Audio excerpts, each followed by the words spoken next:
என்னுடைய பார்வை நான் ஒரு எண்டா சொல்லிடுறேன். அஜித்தும் ஒரு நடிகர், விஜயும் ஒரு நடிகர்.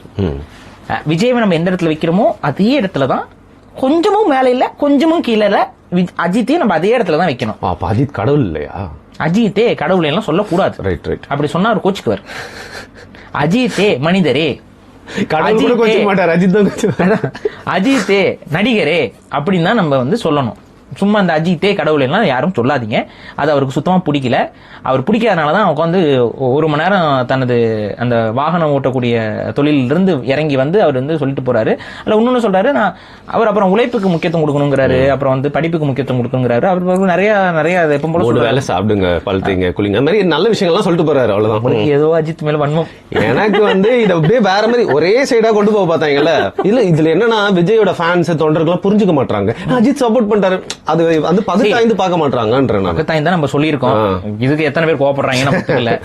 இதுக்கு மேல நாகரிகமெல்லாம் என்னால சொல்ல முடியாது. அவரு அங்கங்க உங்களே அடிச்சிருக்காரு, ஆனா உங்களை மட்டும் அடிக்கல. அதே சமயத்துல சப்போர்ட் பண்ண வேண்டிய இடத்துலயும் சில இடங்கள்ல விஜய்க்கு சப்போர்ட் பண்ணிருக்காரு.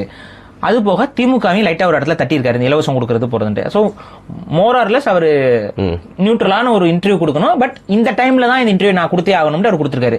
அந்த கொடுத்தே ஆகணுங்கிற சிந்தனை ஒரு நல்ல சிந்தனையிலிருந்து வந்திருக்குமே, ஆனால் அது ஒரு நல்ல வீடியோ. அது இல்ல இந்த நேரத்துல நான் இப்படிதான் நான் கரெக்டா இருக்கேன் பாருங்கிற மாதிரியான ஒரு நோக்கமா இருந்துச்சுன்னா அது கொஞ்சம் லைட்டா அது ஒரு மாதிரி என்ன மாதிரி தன்மைன்னு தெரியல. இப்ப சரியா இருக்கும். அந்த மாதிரி ஒரு விஷயமா போயிடும். சோ இதுதான் நம்மளுடைய பார்வை. 2 பேரும் நடிகரா பாருங்க, 2 பேரும் நல்ல படம் நடிச்சா பாருங்க, நான் 2 பேரும் மொக்க படம் நடிச்சா காரி துப்புங்க. இவ்வளவுதான விஷயம். எனக்குலாம் அஜித் படம் நல்லா இல்லைன்னா நல்லா இல்ல, விஜய் படம் நல்லா இல்லைன்னா நல்லா இல்ல. விஜய் வந்து ஏதாவது காமெடியா படத்துல இது பண்ணிட்டு இருந்தாருன்னா இது என்னங்க இது அப்படின்னு கேட்கதான் சொல்றோம். ரொம்ப ஆபாசமா நடிச்சாங்க என்னங்க இது அப்படின்னு கேட்கறோம். அதேதான் அஜித்துக்கும்.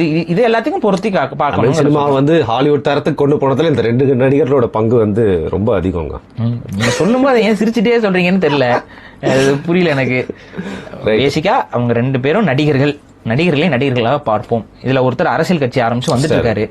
அவரை நான் இப்பவும் நடிகரா தான் பாக்குறேன். அவர் அரசியல் கட்சி வந்து அவரு இனிமேல் அவரோட மேல பழியப்பட்ட அந்த பழிச்சொல்லு எல்லாத்தையும் அவச்சொல்லு இருந்து வெளியில வந்து அவர் ஒரு நல்ல அரசியலை செய்யட்டும், மக்களுக்கான அரசியல் அவர் செய்யட்டும். அவ்வளவுதான் நம்மளால சொல்ல முடியும்.